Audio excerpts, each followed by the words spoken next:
In this video, I am going to explain two places on backside of body where I focus for my clinical situation. I want to focus on kind of upper part of thorax and middle lower part of thorax. Let me explain lower part, kind of middle part and lower part.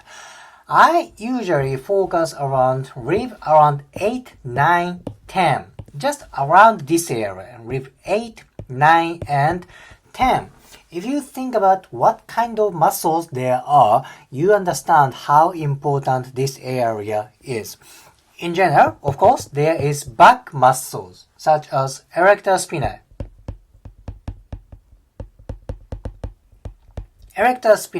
multifidus. And let me name one more muscle, that is levator colostrum. Of course, there are other back muscles. In general, everywhere on the back side of body, there are back muscles, right? Of course, around thoracic spine 8, 9, 10 area, of course, there are back muscles. So when this part gets tight, of course, other part, when this part gets tight, that inhibits back flexion and extension movement. Flexion, extension movement. This is very important movement, don't you think?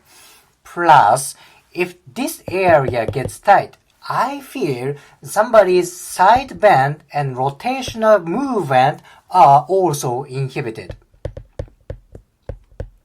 Side bend and rotation. Now, what kind of muscles are there? Well, not around this area, but if you go kind of lateral part and anterior part of rib 8, 9, 10, there are abdominal muscles such as external oblique,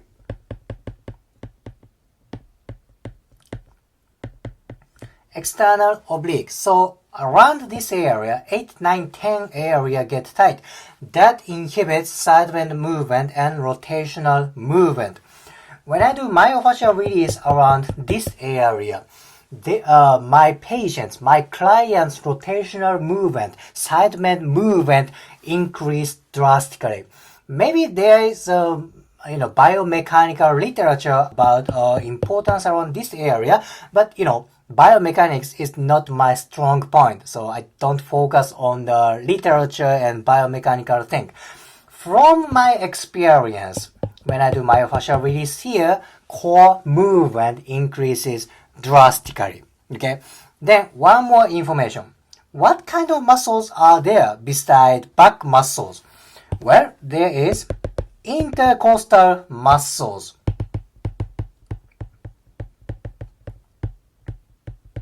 Intercostal muscles, external intercostalis, internal intercostalis, right? Thus, when this area gets tight, when rib cage doesn't move, that inhibits breathing, of course, right? Then when I do release around intercostal around here, it's very interesting. Their core movement also increases. I don't say intercostal muscles do rotation and side bend. No, they don't. But if you think about what kind of muscles there are, so one place tightness affects for the other place, don't you think? So no wonder if intercostals get tight, that affects for back muscles, maybe that affects for external oblique thing, right? So I don't see muscle as one single unit. I see muscle is related to everywhere. Maybe intercostal muscles can affect for back muscles. Maybe back muscle tightness affects for external oblique muscles. So I see this area as one unit. I don't separate muscle for every single detail. This is how I see anatomy. Maybe some people have own method, own way to see anatomy, own way to see body parts. But this is my way to see body part. I see body as one unit. Well, anyway, this is first part. Lower part and kind of a middle part of rib cage. Rib 8, 9, 10 area. Now let me focus on upper thoracic spine area. Now let's focus on this area. This is like a T1, T2, and maybe around C7. Basically, upper thoracic spine area and lower cervical spine.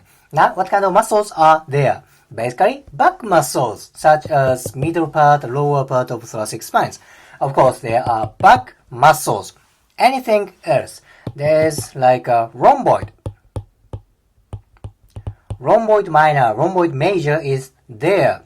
And there is, of course, trapezius. And of course, there is multifidus, levator colostrum, so many muscles. Tendency is when this part gets tight, it lacks thoracic spine extension and flexion. Not much for rotation. I think there is a strict restriction for thoracic spine extension and flexion. Now, what is problem if this part gets tight? Let me change the angle of picture. I was talking about this area. I said when this part gets tight, spine extension and flexion drastically decreases. That tightens up this area. What is problem then? Tendency is they go to like a forward bend kind of a posture. It's like a shoulder goes inward, head goes forward, and there's a more curve around thoracic spines. In result, thoracic spines cannot go for extension. This is problem for athletic movement, such as throwing sports or hitting sports or racket sports, who use their hands above the head. Overhead playing sports like baseball, badminton, tennis, volleyball, this kind of thing.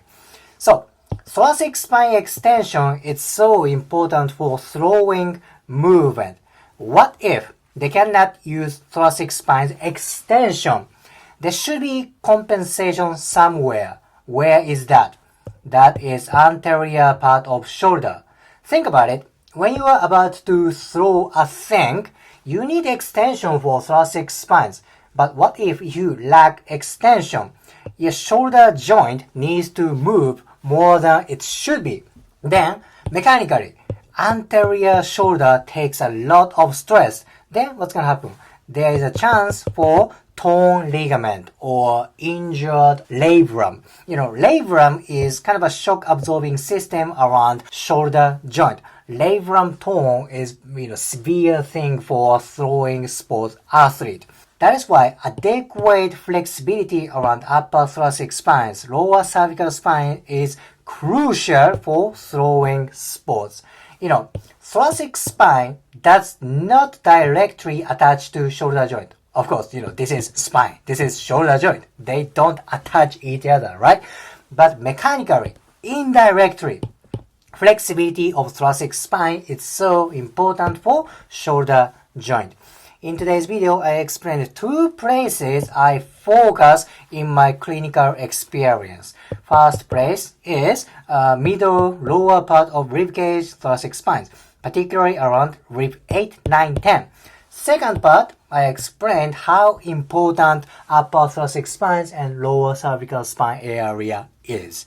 If you liked today's video, please hit the like button, comment and subscribe. See you next video.